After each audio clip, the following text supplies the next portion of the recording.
দেখো গাইস, কিছুদিন ধরে খাবার চুলকানি হচ্ছে, তো এইসব চুলকানি বাদ দিয়ে আমাদের দুজনের মধ্যে কাকে বেশি ভালো লাগছে অবশ্যই বলবে কিন্তু। তো আসসালামু আলাইকুম গাইস, আমি আমান, তোমরা দেখছো আমাদের পাগলাম ব্লগস। তো এইসব চুলকানি ভরা জিন্দিগি থেকে বাদ দিয়ে তোমরা ঘোরাবেড়ায় এনজয় করো লাইফে। তো আজকে আমরা চলে এসেছি ভিক্টোরিয়ার মণ্ডপ দেখতে। যেহেতু এই কদিন আমি শুধু মণ্ডপ দেখছি গাইস, তো মণ্ডপ দেখতে খুবই বাইরে থেকে ভালো লাগছে, কিন্তু ভিতরটা চুলকানি লাগছে। তো ভিতরে অনেক ক্রাউড আছে, আর ক্রাউড আমার একটুও পছন্দ না।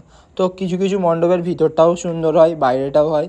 তেমনই কিছু কিছু মানুষের বাইরেটা সুন্দর, ভিতরটা মাকড়সার জালের মতন।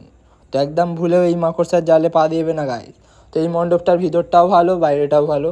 তো বাইরেটা তোমাদের বাইরে গিয়ে দেখাবো। তো এই মণ্ডপটার বাইরেটাও সুন্দর, তো ভিতরটাও মোটামুটি সুন্দর। তো আর সত্যি কথা বলতে গাইস, ভুলভাল কমেন্ট করবে না। তো যে যার ধর্ম সে তার, আমি আমার এনজয়ের জন্য, আমাকে যে পছন্দ করো না প্লিজ আমার ব্লগ দেখবে না, আমাকে ব্লক করে দাও। আর যাদের ভালো লাগবে দেখবে।